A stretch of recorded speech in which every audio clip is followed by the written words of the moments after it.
KPM. Assalamualaikum, apa khabar semua? Selamat datang ke Sukses SPM 2022 bersama dengan saya Lokman Hakim. Hari ini saya sangat seronok sebab hari ini kita akan belajar berkaitan pendidikan Islam tingkatan 4 bersama dengan ustaz kita yang cukup luas pengalamannya. Nak tahu siapa? Macam biasalah. Jom kita lihat profil ustaz kita.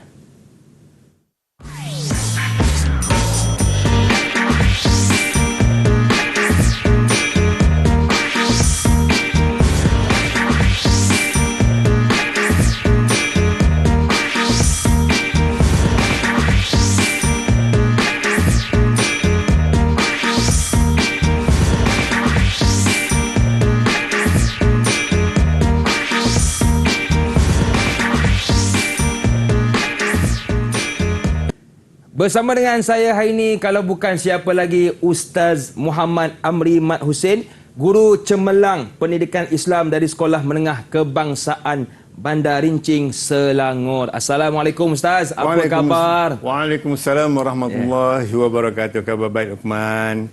Lama tak jumpa Ustaz ya? Ya, lama sangat tak jumpa. Hari jumpa, Alhamdulillah, rezeki Allah. Alhamdulillah. Terima kasih kepada Ustaz Amri yang sudi bersama dengan kita hari ini.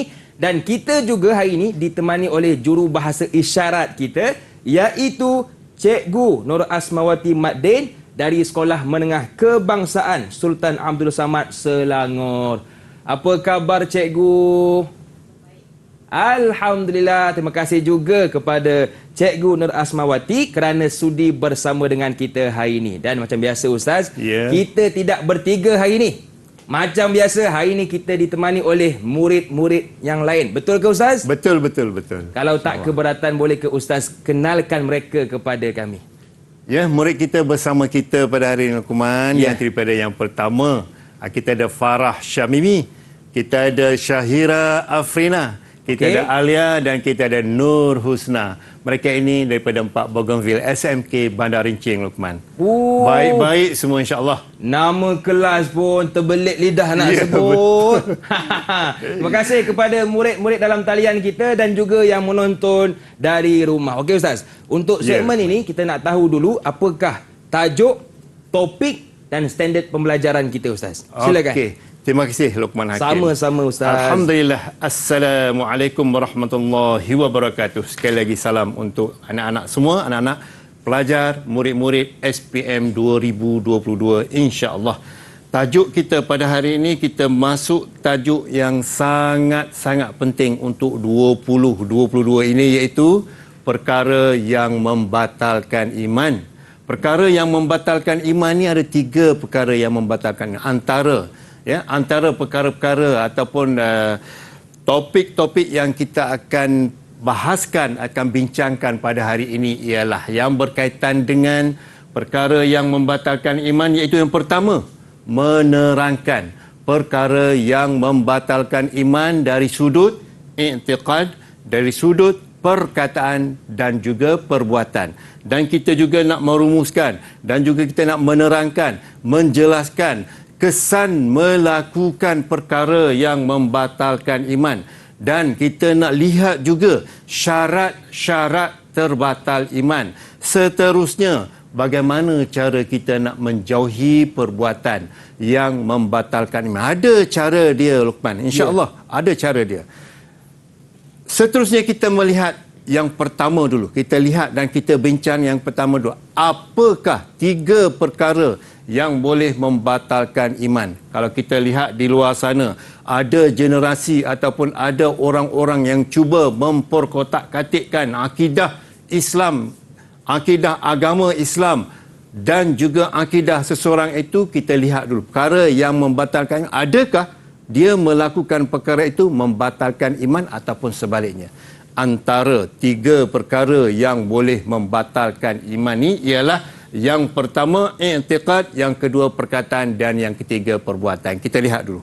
Kenapa kita ni kena jaga iman kita, Luqman? Ya Ustaz. Antara ayat yang menyentuh yang berkaitan dengan perkara-perkara yang membatalkan iman, perkara-perkara yang kita wajib menjaga iman kita. Saya ada dalam kalangan kita ni yang nak membacakan ayat. Allah menyebut dalam ayat bahawa kita ni kena jaga iman kita. Dipersilakan. Ada tak? Okey. Ah, Siapa yang nak bantu Ustaz? Sila angkat siapa nak tangan. bantu? Sila. Syahira ke Farah? Okey, Husna Ustaz. Husna. Okey, silakan Husna. Okey. A'udzubillahi minasyaitonirrajim. Bismillahirrahmanirrahim.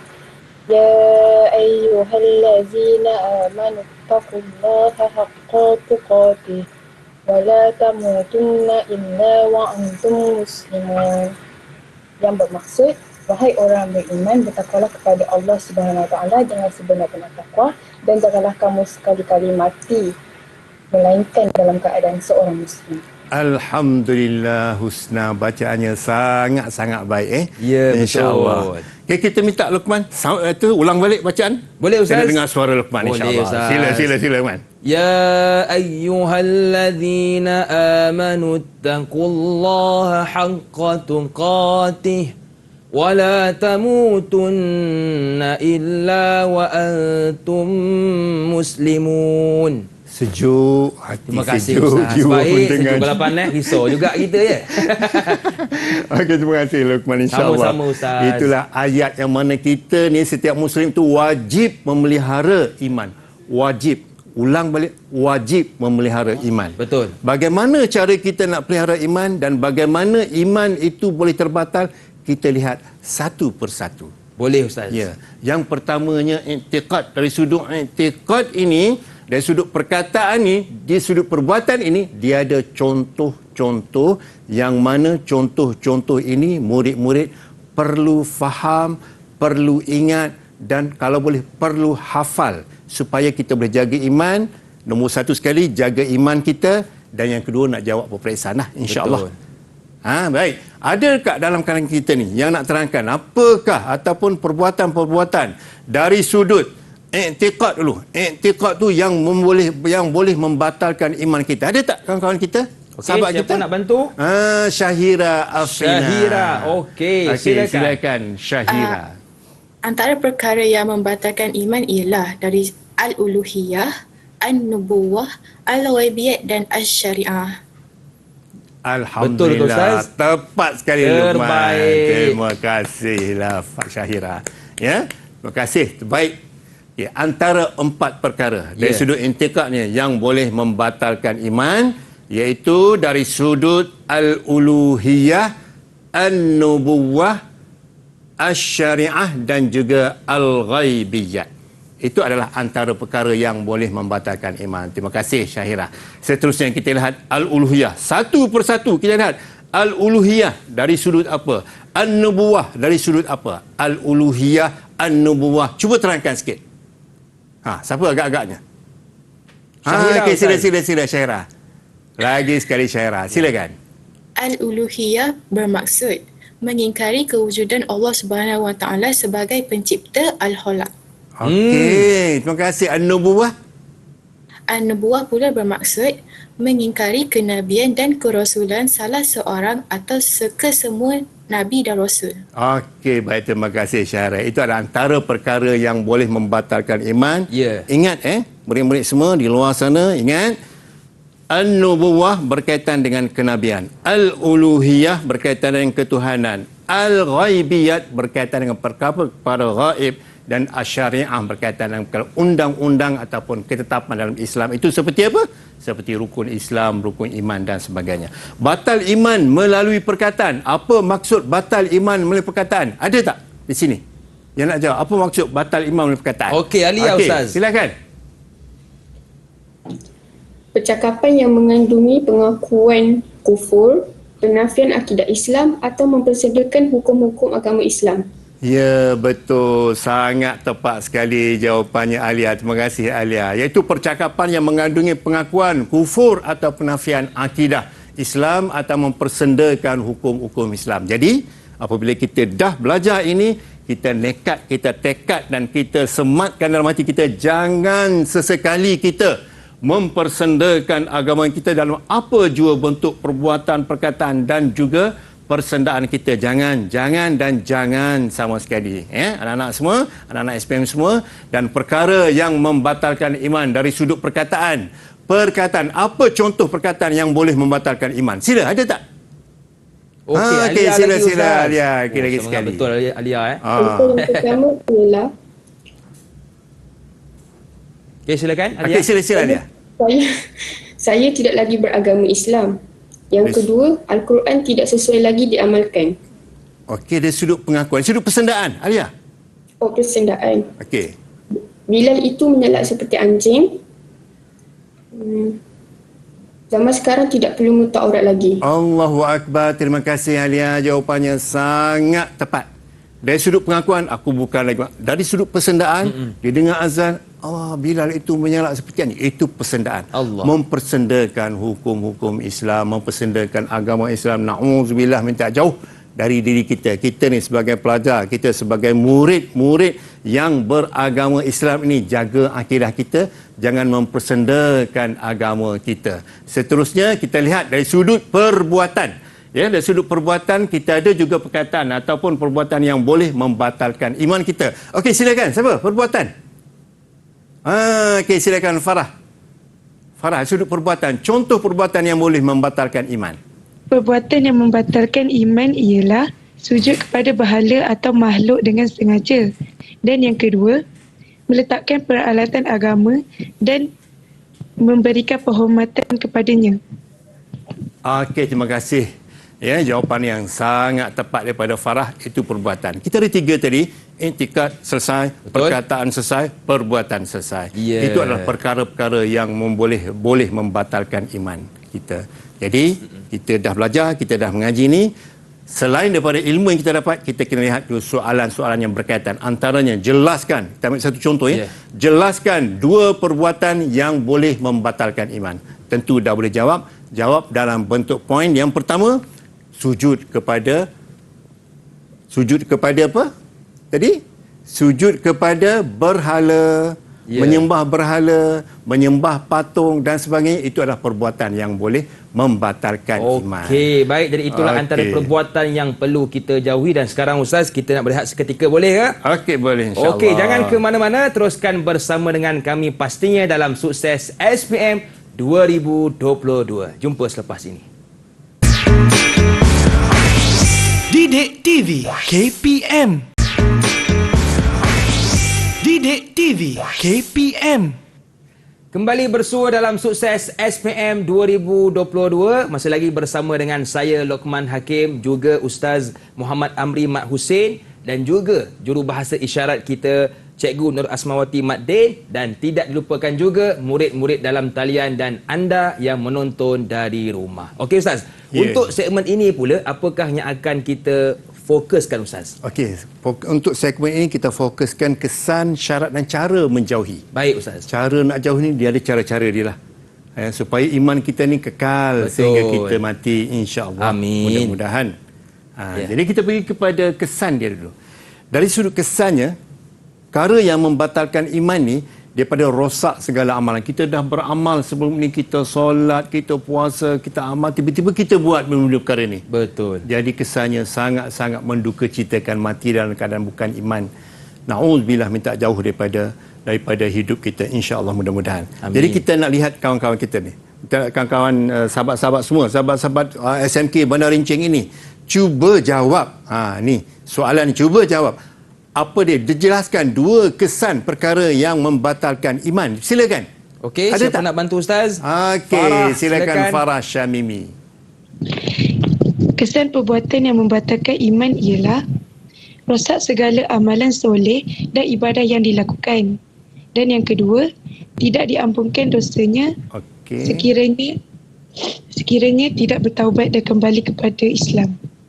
Okey, itu antara 2 kesan. Ya. Okey, baik Farah Syamimi, terima kasih. Saya minta 2 tadi, jelaskan 2. Tetapi, ni cadangan. Tetapi jawapan nanti, jawapan dalam peperiksaan, jawab lebih apa yang dia minta. Kalau dia minta 2, jawab 4. Dia jawab 5 pun boleh, jawab 6 pun boleh. Ya, janji jawapan tu tidak sama. Maksudnya isi 1 dan isi 2 tu lain, berlain, berbeza. Ya, berlainan dan berbeza di antara 1, 2, 3 dan 4. Supaya nanti kalau 1, 2 tu tidak menepati jawapan dia, soalan ataupun jawapan 3 dan 4 tu boleh membantu bagi jawapan yang tidak tepat untuk 1 dan 2. Itu antara perkara ataupun antara kesan. Ya, soalan tadi jelaskan dua kesan. Dua kesan yang boleh membatalkan yang membatalkan iman seseorang. Yang pertama, amalan itu rosak segala amalannya. Yang kedua, tidak diampunkan dosa oleh Allah Subhanahu wa taala selagi ataupun sekiranya dia tidak bertaubat dengan taubat nasuha. Ya, taubat nasuha dia ada syarat-syarat dia, man. Ya. Antaranya yang pertama, dia berazam untuk tidak melakukannya lagi. Kalau dia bersalah dengan manusia, dia kena minta diampunkan ataupun dimaafkan segala kesalahan. Kalau ada hutang, kena bayarlah kan? Betul. Kalau kita berhutang apa, kena bayarlah hutang tersebut. Itu antara syarat-syarat orang-orang yang nak ataupun yang ingin bertaubat kepada Allah Subhanahu wa taala sekiranya dia telah melakukan perkara yang membatalkan iman. Yang ketiganya nak sambung. Siapa ni agak-agak nak sambung ni? Okey, yang ketiga. Yang ketiga. Siapa nak bantu Ustaz? Siapa nak bantu? Okey, bagus Farah. Okey, silakan Farah. Okey, 3 dan 4. Yang ketiga, diharamkan memasuki syurga, sebaliknya akan kekal di dalam neraka. Okey. Dan yang terakhir, hilang hak harta pusaka. Yang ditinggalkan oleh keluarga Muslim. Itu antara, ya. Terima kasih Farah. Ya, terima kasih Farah. Antara kesan selain daripada yang dua tadi, antaranya kesan orang yang telah melakukan perkara yang membatalkan iman ini haram. Perkataan haram tu mana? Betul. Haram memasuki syurga Allah. Sebaliknya akan kekal di dalam neraka. Dia berbeza. Orang yang masih ada sedikit sebesar zarah iman, satu masa Allah akan masukkan ke dalam syurga. Jadi kekal selama-lamanya di dalam neraka. Sebab apa? Sebab dia telah melakukan perkara yang membatalkan iman dan akidah dia telah rosak. Dan kekal selama-lamanya dalam neraka. Dan yang keempatnya, hilang hak terhadap harta pusaka yang ditinggalkan oleh keluarganya. Ya. Keluarga dia asalnya Islam, apabila dia melakukan perkara yang membatalkan iman, maka dia telah kufur ataupun dia telah kafir, maka hilang hak dia untuk menerima harta pusaka yang ditinggalkan oleh ahli keluarga dia. Seterusnya, anak-anak calon SPM semua, syarat terbatal iman. Dia ada syarat-syarat dia. Kalau kena paksa batal iman, dia takkan jadi tak terbatal iman sekiranya dipaksa. Antara syarat-syaratnya dia tahu. Dia buat perkara itu, bahawa perkara itu boleh membatalkan iman dia. Dia tahu. Kalau dia tak tahu tak apa, maknanya dia tahu. Dia buat itu membatalkan iman. Itu antara syarat-syaratnya. Okey, sini ada kawan-kawan sini yang nak jawab perkara syarat membatalkan. Okey, silakan Nur Husna. Sila Nur Husna.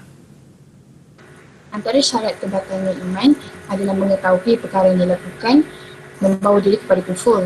Dan yang kedua pula, mengingkari perkara asas dalam Islam seperti perkara yang berkaitan dengan rukun iman dan juga rukun Islam. Dan yang ketiga, mengetahui perkara yang dilakukan membawa diri kepada kufur. Dan yang terakhir sekali, melakukan sesuatu perkara tanpa sengaja dan menjadi pilihan sendiri tanpa sebarang paksa. Okey, terima kasih Husna. Jawapannya sangat-sangat tepat. Itu antara syarat-syarat terbatal iman. Antaranya, dia tahu benda tu. Dia tahu bahawa dia itu telah dia buat tu membatalkan iman dia tahu. Maka akan terbatal iman dia. Iman dia kalau kesan dia yang mana? Di dalam neraka selama-lamanya. Dan yang keduanya, dia melakukan sesuatu perkara itu dengan sengaja. Pilihan dia sendiri. Dia yang nak buat perkara itu. Maka terbatal iman. Dia tahu dan dia pilih nak buat benda tu dan dia tahu bahawa itu boleh membatalkan iman. Kalau soalannya apa dia? Jelaskan 2 syarat terbatal iman. Ambil 2 daripada 4 perkara yang telah dijawab ataupun dibaca oleh Husna tadi. Dan yang ketiganya ialah mengingkari perkara-perkara asas. Perkara asas itu apa? Mengingkari rukun iman, mengingkari rukun Islam, mengingkari zakat, mengingkari solat, itu semua itu adalah boleh ataupun boleh membawa kepada batal iman seseorang. Dia beza mana? Beza. Dia tidak solat dan dia ingkar. Dia beza. Dia tidak solat tetapi dia masih percaya bahawa itu adalah kewajipan, maka kalau dia engkar itu, dia tidak percaya bahawa kewajipan solat itu ke atas dia, itu terbatal iman. Tapi kalau dia tidak solat tapi dia masih percaya, masih belum batal. Itu syarat batal iman itu tadi. Yang seterusnya melakukan perkara yang jelas dia buat perkara itu kufur dari sisi agama. Kufur dia jelas, dia pergi berhala itu, dia sembah berhala tersebut, dia melaksanakan ataupun bersama-sama dengan agama lain, dia melakukan upacara keagamaan lain, maka batal iman seseorang itu adalah syarat-syarat yang boleh membatalkan iman. Dan apabila berlaku macam kita ada cara dia. Ya, kita berdoa kepada Allah, kita bersahabat dengan orang-orang yang baik. Okey, kita minta sahabat-sahabat kita ni yang ada dalam Google Meet ni, siapa yang nak bantu kita untuk menjawab ataupun nak menerangkan cara menjauhi perkara yang membatalkan iman. Silakan. Okey, siapa tu? Okey, silakan Alia. Silakan Alia. Yang pertamanya ilmu. Kita hendaklah mendalami ilmu akidah Islam supaya kita dapat mendalami batas-batas iman dan kufur.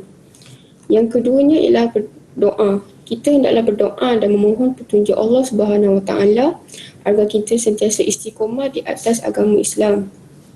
Dan yang terakhir ialah taubat. Kita hendaklah sentiasa istighfar dan memohon keampunan daripada Allah Subhanahu Wa Taala atas dosa dan kesilapan-kesilapan yang dilakukan.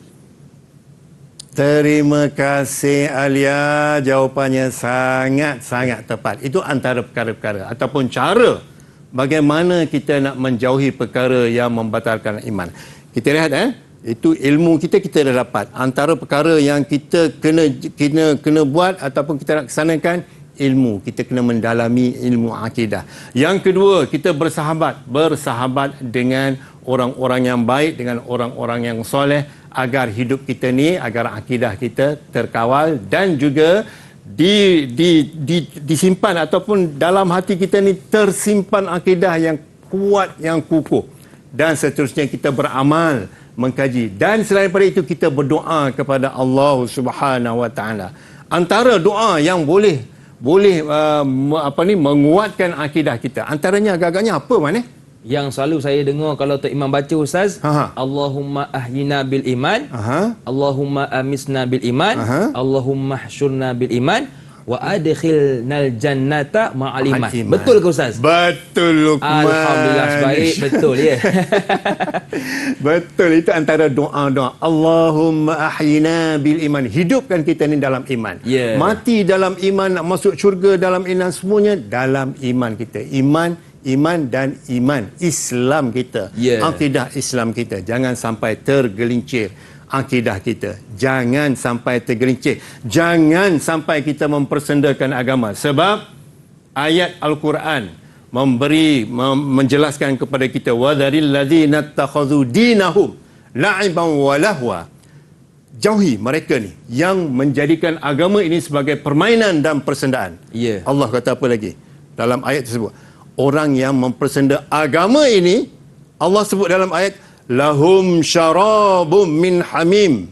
Mereka ini diberi minum air panas yang menggelegak. Na'udzubillah min dzalik. Dan memberi azab yang pedih.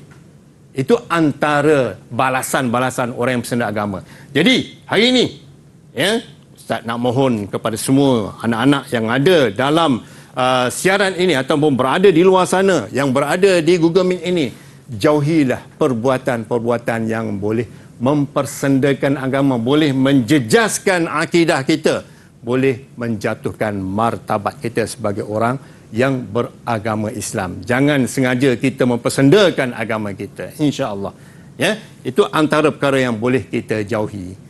Okey, baik Ustaz. Jadi banyak cara yang boleh kita menjauhi, iaitu yang pertama kena ada ilmu Ustaz. Ada ilmu, betul. Yang kedua bersahabat dengan orang yang baik, yang ketiga beramal, yang keempat kaji, yang kelima doa, dan yang keenam taubat. Betul Ustaz ya? Betul. Baik Ustaz, kita nak berehat seketika, boleh ke?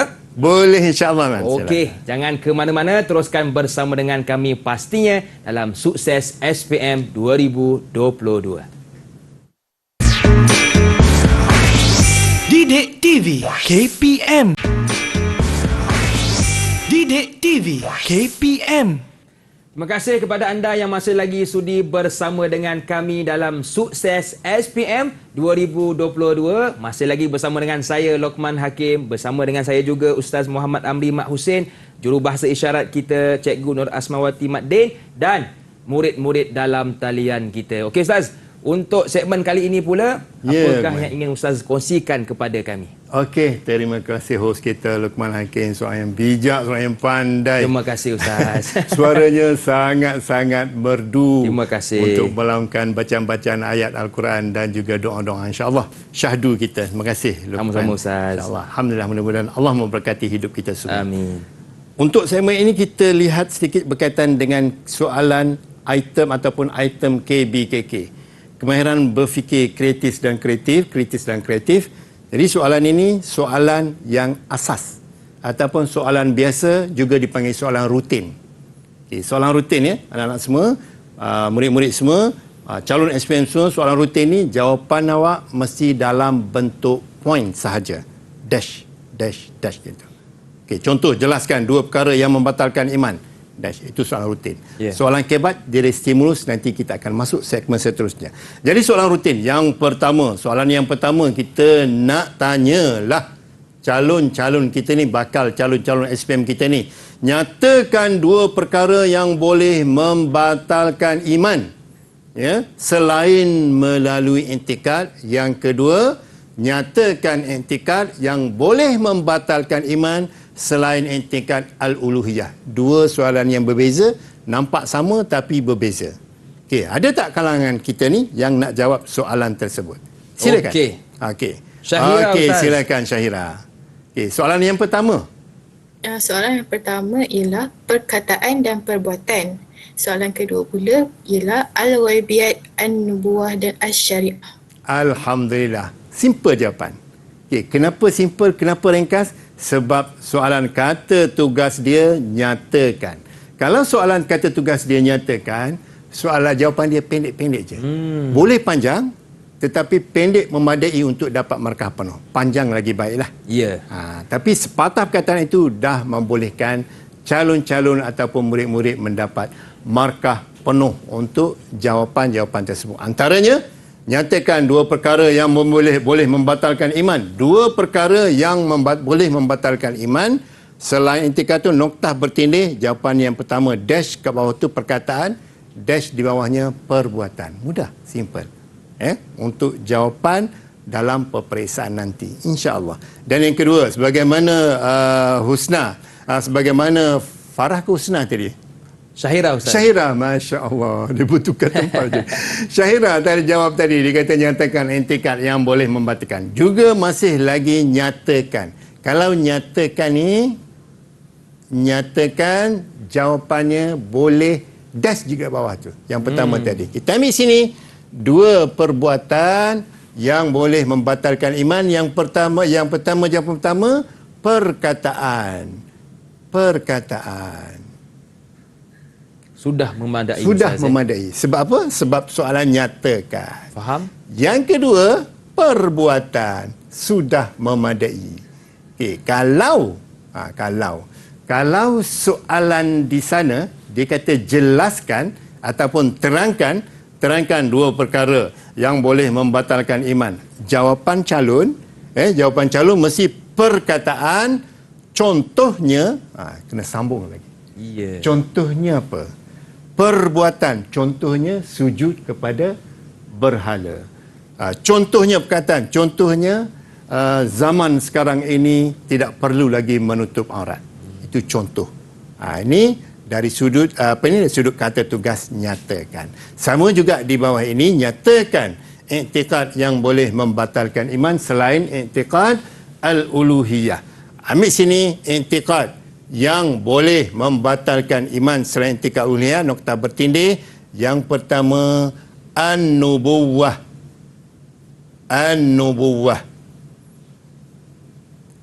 Yang kedua, al-ghaibiyat.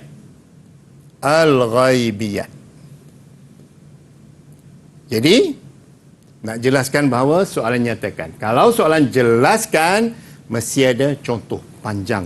2-3 patah perkataan yang boleh kita memahamkan ayat-ayat ataupun memahamkan jawapan tersebut. Dan seterusnya kalau soalan terangkan, mesti ada contoh ataupun kata penghubung dia. Suka. Suka ni apa? Suka. Suka ni S supaya U untuk, K kerana, A agar. Itu sambungan dia dan ada huraian selepas kata hubung ini. Itu antaranya lah. Okay, yang keduanya, soalan yang kedua. Masih lagi KBKK. Soalan contoh KBKK yang kedua iaitu jelaskan contoh perkataan yang boleh membatalkan iman dalam aspek persendaan. Yang kedua, jelaskan 2 perbuatan yang boleh membatalkan iman. Okay, fokus fokus murid-murid semua yang ada di luar sana, yang ada di Google Meet hari ini, fokus kepada kata tugas ini, jelaskan. Okay, jelaskan. Jawapan masih lagi dalam bentuk poin. Sebab apa? Sebab soalan ni soalan KBKK. 2 je jawapan. Yang selain daripada jawab dan dash ini, 2 je. Yang pertama soalan yang berkaitan terminologi, maksud. Dan soalan kebat, dua jawapan ini. Yang lain semua jawab dalam bentuk poin. Ingat anak semua yang ada dalam Google Meet dan di luar sana. Okay, soalan yang kedua ini, kata tugas jelaskan. Ini agak-agaknya siapa nak jawab ni? Ya. Mesti ada ni. Okey, silakan Farah Syamimi. Perkataan yang boleh membatalkan iman dalam aspek persendaan ialah zaman sekarang tidak perlu menutup aurat lagi. Dan yang kedua, Bilal itu telah menyalak seperti anjing. Okey. Untuk soalan kedua, perbuatan yang boleh membatalkan iman ialah yang pertama, melakukan upacara ibadat agama lain, dan yang kedua, mengoyak mushaf Al-Quran atau meletakkan ayat suci Al-Quran, hadis-hadis Nabi, nama Allah Subhanahu Wa Taala, Rasul, malaikat dan buku agama di tempat yang tidak sesuai dengan tujuan menghina atau merendah-rendahkannya. Okey, terima kasih, jawapannya sangat-sangat tepat. Ya, itu adalah antara jawapan yang kalau markah dia penuh 4, dapatlah 4/4. Penuh, Ustaz. Penuh. Jawapan penuh, Yeah. lengkap. Dan menepati apa yang dikatakan kata tugas ini, jelaskan. Jelaskan, masih lagi jawapannya dalam bentuk poin begini juga. Contoh yang pertama yang tadi. Jelaskan contoh perkataan yang boleh membatalkan iman dalam aspek persendaan. Tadi perkataan ada 3. Ada 3, iaitu yang pertama pengakuan, yang kedua penafian, yang ketiga persendaan. Jadi fokus kepada soalan kehendak yang mana, sama ada pengakuan, persendaan atau pengakuan. Jadi soalan ini dia nak kepada persendaan. Jadi kalau persendaan, apabila perkataan mesti ada buka pengikat kata. Contoh dash ini buka pengikat kata. Okay, zaman sekarang ini tidak perlu lagi menutup aurat. Itu persendaan dari sudut perkataan, mempersendakan. Bilal itu menyalak seperti anjing, itu persendaan. Batal iman, saya ulang balik, batal iman orang yang mempersendakan dengan perkataan itu sedemikian. Maka kita ni sebagai murid-murid yang beragama Islam, murid-murid Islam yang taat kepada Allah, yang taat kepada Rasul, jauhi perbuatan, perkataan dan sebarang lakonan, sebarang TikTok yang berkaitan dengan persendaan, perkataan, perbuatan dan juga intikad kita. Soalan yang kedua, perbuatan yang boleh membatalkan iman sama juga macam tadi, 2 perbuatan. Jawapan dia 2 perbuatan yang boleh membatalkan iman. Nokta bertindih, dash di bawah ni. Dash di bawah ni apa dia? Sujud kepada berhala.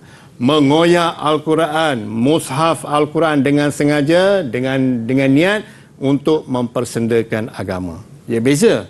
mengoyak ataupun membakar Al-Quran ni untuk tujuan pelupusan lain. Dia ada cara dia, ada kaedah dia. Seperti bakar di tempat yang tertutup, asapnya tidak tersebar luas dan abunya dibuang ke laut melebihi 5 km. Itu ada syarat-syarat dia. Yang ni sengaja koyak. Sengaja koyak dan dengan niat dia tu mempersendakan agama Islam yang suci ini. Jadi, jauhi perbuatan tersebut. Ulang balik, jauhi perbuatan tersebut. Dalam peperiksaan, kata jelaskan 2 perbuatan, mulakan jawapan 2 perbuatan yang mempersendakan agama, nokta bertindih, dash di bawah tu. Seterusnya, soalan yang berkaitan dengan kata tugas terangkan. Yang ni siapa agak-agak ni? Sila. Okey, siapa? Husna, Okey, Ustaz. silakan Husna. Antara 2 cara mengatasi perkara yang membatalkan iman adalah doa dan taubat. Dari segi doa, kita hendaklah berdoa kepada Allah dan memohon petunjuk Allah SWT agar sentiasa istiqamah. Dan yang kedua pula, dari segi taubat, sentiasa beristighfar dan memohon keampunan daripada Allah SWT atas dosa dan kesalahan yang dilakukan. Antara kesan melakukan perbuatan membatalkan iman adalah rosak segala amalan soleh dan ibadah yang dilakukan. Tidak diampunkan dosanya oleh Allah SWT sekiranya tidak bertaubat dan kembali kepada Islam. Diharamkan memasuki syurga, sebaliknya akan kekal dalam neraka. Dan yang terakhir sekali, hilang hak terhadap harta pusaka yang telah ditinggalkan oleh keluarga Muslim. Okey, terima kasih Husna. Jawapan yang sangat baik. Ya, jawapan yang sangat baik dan menepati apa yang dikehendaki dengan kata tugasnya, kata tugas terangkan. Saya ulang balik. Kalau kata tugas terangkan, mesti ada huraian selepasnya. Sebagaimana yang tadi kita kata doa. Ya. Doa. Tulis dash ni. Doa. Doa noktah bertindih. Doa, kita berdoa kepada Allah agar akidah kita kekal dalam diri hingga akhir hayat. Nak bagi contoh pun boleh. Doa noktah bertindih. Contoh doa Allah macam Luqman baca tadi kan. Allahumma ahyina bil iman wa amitna bil iman pun boleh. Asalkan ada huraian selepasnya. Yang ini kata tugas terangkan mesti ada huraian. Itu antara soalan ataupun contoh soalan KBKK yang boleh dapat markah penuh. Contoh sama juga, terangkan 2 kesan melakukan perbuatan. Kesan melakukan perbuatan yang membatalkan iman, sebagaimana awal tadi disebut. Kesannya siapa tadi? Agak-agaknya siapa tadi? Kesan yang membatalkan iman. Okey, sila. Husna. Husna. Terangkan 2 kesan melakukan perbuatan yang membatalkan iman. Rosak segala amal soleh dan ibadah yang telah dilakukan. Hilang hak terhadap harta pusaka yang telah ditinggalkan oleh keluarga Muslim. Okey, bagus. Itu antara jawapan dia. Yeah. Dan jawapan masih lagi dalam bentuk dash, dalam bentuk point. Begitu. Itu bagaimana cara kita nak jawab soalan yang berkaitan dengan yang pertama tadi, nyatakan, jelaskan dan terangkan. Dia ada perbezaan dalam menjawab soalan-soalan berikut. Ya, selain itu kita doa. Doa antaranya kalau kita kata doa satu lagi doa yang supaya kita hidup kita ni, mati kita dalam iman. Silakan. Yang saya teringat Ustaz, kalau tak silap saya, Allahumma khtim lana bihusnil khatimah wala takhtim alaina bisu'il khatimah. Betul Ustaz? Alhamdulillah, betul. Allahumma khtim alaina. Ya. Tamatkan riwayat kita ni dalam Pengakhiran yang baik. Pengakhiran yang baik. Bihusnil khatimah. Pengakhiran yang baik. Jangan mati kita tengah buat TikTok yang yang menjejaskan akidah kita. Jangan kita buat perkara yang boleh membatalkan iman kita. Jangan kita mati selepas tu. Na'udzubillahi min zalik. Kesannya tadi kesannya yang bagaimana yang murid-murid jawab tadi, kesannya kita mati tu dalam neraka selama-lamanya. Ya, dalam neraka selama-lamanya. Ya, kalau ada iman sedikit, iman sebesar zarah sekalipun, satu masa Allah akan masukkan kita ke dalam syurga Allah Subhanahu wa taala. Okey, saya nak tanyalah. Ya, saya nak tanya Farah lah. Farah. Saya. Farah. Okey, saya nak ulang balik soalan nyatakan tadi. Okey, nyatakan dua perkara yang membatalkan iman selain daripada perbuatan. Perkataan. Okey, perkataan? Perkataan dan Tak ingat. Tak ingat okey, perkataan dan i'tikad. Okey, perkataan dan i'tikad. Hafal dan ingat betul-betul soalan tersebut. Jadi, kesimpulan ya. Kesimpulan untuk KBKK ini, soalan nyatakan, perhatikan, kita boleh jawab dalam bentuk poin, isi saja.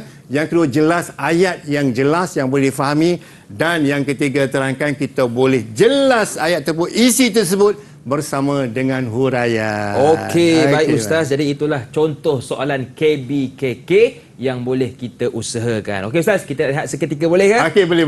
Jangan ke mana-mana, teruskan bersama dengan kami pastinya dalam Sukses SPM 2022. Didik TV KPM. Didik TV KPM. Bersua kembali dalam Sukses SPM 2022. Masih lagi bersama dengan saya Lokman Hakim, juga Ustaz Muhammad Amri Mat Hussein dan juru bahasa isyarat kita Cikgu Nur Asmawati Mat Din. Tidak dilupakan juga murid-murid dalam talian dan juga yang menonton dari rumah. Okey Ustaz, untuk segmen ini pula, apakah yang nak kita tekankan Ustaz? Okey, terima kasih Lokman Hakim. Kita nak tekankan dalam segmen ini soalan yang berkaitan dengan kebat. Agak-agaknya apa tu kebat mana? Kemahiran berfikir aras tinggi. Ya, betul Ustaz, sangat betul. Kemahiran berfikir aras tinggi. Kalau aras rendah, yang dulu. Sekarang ni aras tinggi. Baik. Anak-anak yang ada dalam ni dan murid-murid yang ada di luar sana. Nak jelaskan kepada semua murid dan semua calon-calon SPM tingkatan 4 dan 5, pastikan. Pastikan hari ini awak berada di depan TV ni, ya, supaya perhatikan soal ini. 20 markah, sekurang-kurangnya 20 markah ni dapat genggam penuh 20 markah. Lebih kurang ya. Dia ada kadang-kadang 18, 20, 16, 20, antaranya 20. 20 markah ni genggam betul-betul, kuat betul, dapat markah penuh 20 markah ni untuk jawapan soalan yang berkaitan dengan kebat. Okey, apa dia kebat itu? Kebat kemahiran berfikir aras tinggi. Contoh soalan yang pertama. Soalan yang pertama, masyarakat Malaysia ialah masyarakat yang berbilang kaum, agama dan kepercayaan. Itu dipanggil stimulus. Okey, yang ni dipanggil stimulus. Stimulus, dia boleh letakkan di sini sama ada dalam statement ataupun gambar ataupun data, dia boleh letak sini, dipanggil stimulus. Yang ini merupakan rangsangan. Ya, rangsangan untuk soalan seterusnya. Bagaimanakah contohnya? Bagaimanakah cara anda memelihara iman dalam situasi berikut? Maksudnya situasi berikut, situasi berdasarkan statement ini. Okey, bagaimana cara nak jawabnya? Dia ada kaedah tertentu. Tadi saya sebut bahawa KBKK kena jawab dalam bentuk poin. Tetapi dalam kebat ni mesti jawab dalam bentuk perenggan. Satu perenggan, ada isi, ada huraian lengkap dan juga ada kesimpulan. 4 perkara ni mesti ada dalam tu. Tak tersusun tak apa, tapi susunan itu lagi bagus, lagi cantik, memudahkan untuk kita melihat di mana isi, di mana huraian dan di mana huraian lengkap, di mana kesimpulan. Jadi soalan yang pertama. Soalan pertama dah ada. Masyarakat Malaysia ialah masyarakat yang berbilangkan agama dan kepercayaan. Stimulus dia, soalan dia, bagaimana cara anda memelihara iman dalam situasi berikut? Ada tak kawan-kawan kita yang nak jawab dalam ni? Okey. Okey, silakan. Okay. Cara saya memelihara iman dalam situasi berikut ialah dengan cara mendalami ilmu akidah, kerana setiap Muslim perlu meningkatkan ilmu pengetahuan khususnya dalam bidang akidah Islamiah. Hal ini demikian dapat meningkatkan keimanan dan ketakwaan kepada Allah Subhanahu Wa Taala. Kesannya, umat Islam akan lebih terpelihara imannya dalam situasi negara yang berbilang kaum, agama dan kepercayaan. Kesimpulannya, kita hendaklah meningkatkan ilmu akidah agar iman sentiasa terpelihara dan diberkati oleh Allah Subhanahu Wa Taala. Terbaik. Terima kasih Farah, terbaik. Markah penuh ada 4 mana? Ya. Markah penuh ada 4, maknanya jawapan Farah tadi komplit. Penuh. 4/4. 4/4. Mantap. Satu soalan ni dapat 4/4. Jadi kebat ni biasanya ada 4 ataupun 5 soalan. Baik. Jadi 5 soalan, 5 kali dengan 4 dah dapat 20 markah. Senang-senang je dapat 20 markah. Guna akal sikit dan guna kaedah yang betul, insya-Allah dapat markah penuh. Jadi, murid-murid yang di luar sana, saya nak jelaskan. Antara jawapan kebat yang cantik, yang baik, yang mantap, yang lengkap, dia ada yang pertama mesti ada isi, yang kedua mesti ada huraian, yang ketiga mesti ada huraian lengkap, dan yang keempatnya mesti ada kesimpulan. Sebagaimana murid-murid lihat pada jawapan ini, saya ambil satu contoh hujah saya. Kenapa mulakan dengan hujah saya? Sebab dia tanya kita, hujah saya. Kalau tak masuk hujah saya boleh ke? Boleh. Terus dia jawab. Setiap Muslim perlu meningkatkan ilmu pengetahuan. Terus kepada isi. Okey, selepas isi, dia ada huraian. Ini panggil huraian. Yang merah-merah ni, ini adalah isi dan ini adalah huraian. Okey, paling cantiknya dia ada 4 ayat. Paling cantik. Nak buat 3 boleh? Boleh. Nak buat 5 boleh. 6 boleh. Tapi paling cantiknya ada 4 ayat. Ayat yang pertama isi, ayat yang kedua huraian, ayat yang ketiga huraian lengkap, dan ayat yang keempat kesimpulan. Setiap ayat sambung ayat. Nak sambung ayat, kita mulakan dengan penanda wacana ni. Hal ini yang pertama. Isi yang pertama. Ini isi. Hal ini. Yang kedua, kesannya boleh, hal yang demikian boleh, faktor boleh, ciri boleh. Jangan sesekali sambung dengan seterusnya. Jangan sesekali sambung selain itu. Jangan sesekali sambung dengan selanjutnya. Kalau kita sambung dengan penanda wacana tersebut, dia akan jadi isi yang baru. Jadi markah penuh tak dapat lagi dah. Sayanglah. Sayanglah. Jadi, nak ulang lagi sekali, jawapan mesti sambung dengan penanda wacana yang ada ni. Jangan selain itu. Kalau nak di tengah-tengah ayat tak apa, tapi nak sambung ayat tersebut. Ayat yang pertama, yang kedua, ketiga dan keempat. Yang ketiga, kesannya boleh tadi, hal yang demikian boleh, faktor boleh, ciri, nak masuk contoh pun boleh. Contohnya apa? Contohnya apa? Contoh ayat pun boleh, contoh perumpamaan pun boleh, contoh peribahasa pun boleh. Itu contoh untuk huraian lengkap. Dan seterusnya yang terakhir, dia ada kesimpulan. Kesimpulannya, apa lagi selain perkataan kesimpulannya? Kita boleh gunakan oleh itu, boleh? Oleh itu kita hendaklah. Yang ini sebagaimana kita jawab dalam pengajaran ayat dan hadis. Oleh itu, kita hendaklah meningkatkan ilmu akidah agar hidup diberkati oleh Allah, agar kita dimasukkan ke dalam syurga Allah. Itu terpulang kepada kreativiti masing-masing. Itu antara cara kita nak dapat markah penuh bagi soalan kebat yang dikemukakan sebagaimana yang disebutkan atau dijawab oleh sahabat kita tadi. Okay, soalan yang kedua, kita ambil satu contoh kebat yang kedua. Okay, contoh kebat yang kedua ni, dia ada stimulus yang berkaitan dengan gambar. Tadi fakta, yang ni gambar. Dia bagi satu gambar. Dia kita jawab. Dia kata, ramalkan kedudukan akidah seseorang dengan mengamalkan amalan seperti gambar di atas. Gambar yang berkaitan dengan tasmi', dengan bacaan Al-Quran. Ada kawan-kawan kita yang nak jawab ke sini? Silakan. Okey, silakan Husna.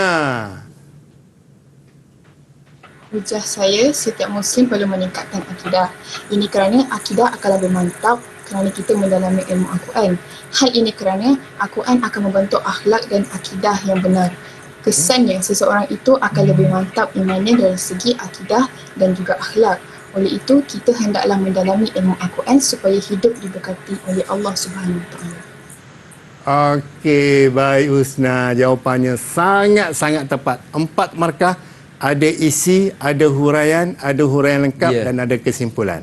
Formula tu ingat ingat murid-murid semua, formula untuk menjawab soalan kebat supaya dapat markah penuh. Ingat 4 perkara tu. Ada isi, huraian, ada huraian lengkap dan juga ada kesimpulan. datanglah soalan macam mana pun. Gambar apa ni, stimulus ni ada gambar, stimulus ni ada data yang berkaitan dengan sesuatu topik tu, berkaitan dengan fakta semua tu. Datanglah macam mana pun, ingat isi yang ada dalam tu dan jawab sebagaimana yang disebutkan tadi. Ada isi, huraian, ada huraian lengkap dan juga ada kesimpulan. Okey, baik Ustaz. Jadi itu contoh soalan kebat dan kita pun sudah berada di penghujung segmen. Apakah rumusan ringkas Ustaz untuk pembelajaran kita hari ini? Okey, baik. Okey, terima kasih Luqman Hakim, host kita pada pagi ini. Pada hari ini insyaAllah, Luqman Hakim, insyaAllah pada hari ini kita belajar berkaitan dengan perkara yang membatalkan iman. Setiap yang kita belajar ni, setiap yang kita pelajari ini, kita ambil ibrah ataupun iktibar kita supaya kita menjauhi perbuatan yang boleh membatalkan iman. Yang pertama. Yang kedua, kita nak jawab peperiksaan. Ya, kita nak ilmunya tapi jawab peperiksaan kita nak juga tepat. Betul. Kita lihat kata tugas dia, nyatakan. Kita lihat, jelaskan. Kita lihat, terangkan. Cara kaedahnya telah diterangkan. Okey, yang ketiganya nak menjawab soalan kebat. Lihat ataupun perhatikan pada formula-formula untuk kita dapatkan markah penuh. 4 ayat, sambung ayat dengan penanda wacana yang bersesuaian dan berdasarkan isi, berdasarkan topik, berdasarkan soalan, insya-Allah kita akan dapat markah penuh. Insya-Allah. Baik. Okey, terima kasih sekali lagi kepada Ustaz Muhammad Amri Mat Hussein, Guru Cemerlang Pendidikan Islam dari Sekolah Menengah Kebangsaan Bandar Rincing, Selangor. Terima kasih juga kepada jurubahasa isyarat kita Cikgu Nur Asmawati Mat Din dari SMK Sultan Abdul Samad, Selangor. Terima kasih kepada murid-murid dalam talian dan juga yang menonton dari rumah. Terima kasih atas perhatian, terima kasih atas tontonan. Berjumpa di lain kesempatan. Saya Luqman Hakim, senyum nampak gigi, ada rezeki, jumpa lagi. Assalamualaikum warahmatullahi wabarakatuh. Bye-bye.